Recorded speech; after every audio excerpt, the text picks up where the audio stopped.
Good morning, ladies and gentlemen, honorable educators and honorable audience.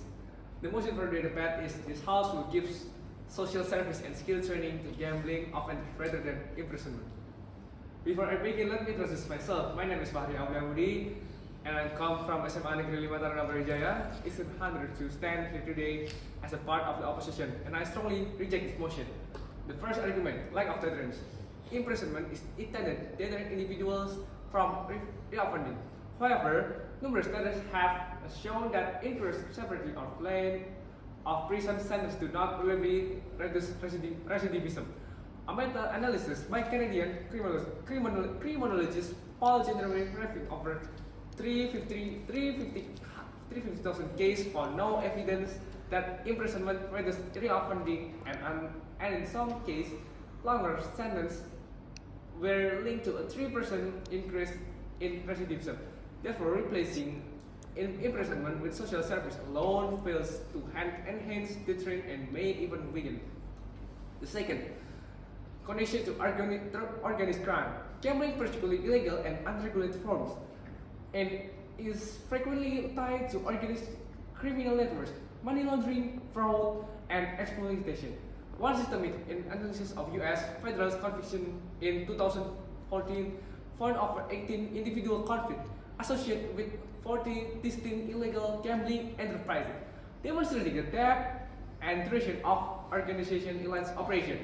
Moreover, illegal online casinos are being used by criminal gangs to launder billions in illicit profit across Southeast Asia, highlighting the traditional scale of this threat. Only imprisonment, supported by robust legal enforcement, can meaningfully disrupt these criminal networks and protect society. The third argument, risk of injustice and equality. When imprisonment is removed as the primary punishment, there is risk that multi-rate offenders may easily evade real repercussion. While others continue to face severe penalties, justice must be equal and consistent, not determined by privilege. If social service and training can substitute for confinement, the system may have inadvertently favored those with resource and art connection, creating systemic inequality. Fourth argument, the addiction, crime, and the rules of offending.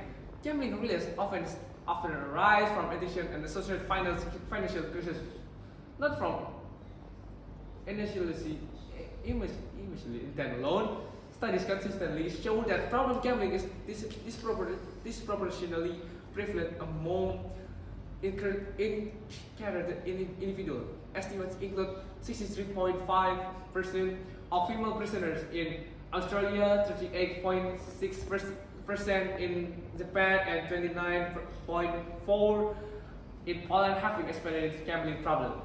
Furthermore, problem gamblers are significantly more likely to commit crimes.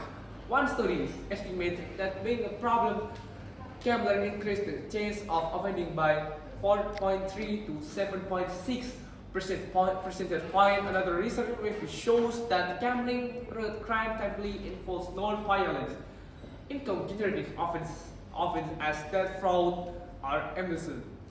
Given the addictive and criminogenic nature of gambling, rehabilitation must be paired with a robust legal measures, not replace them. The conclusion.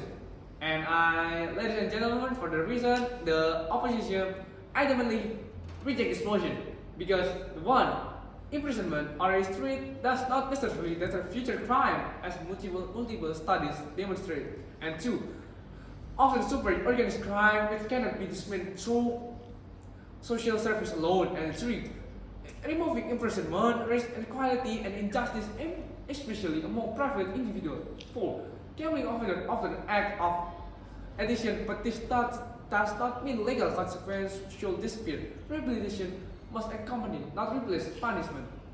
Therefore, imprisonment must remain the primary punishment for gambling offenders. Social service and skill training may be considered as supplementary rehabilitation, but they must never displace the firm hand of the law. Thank you.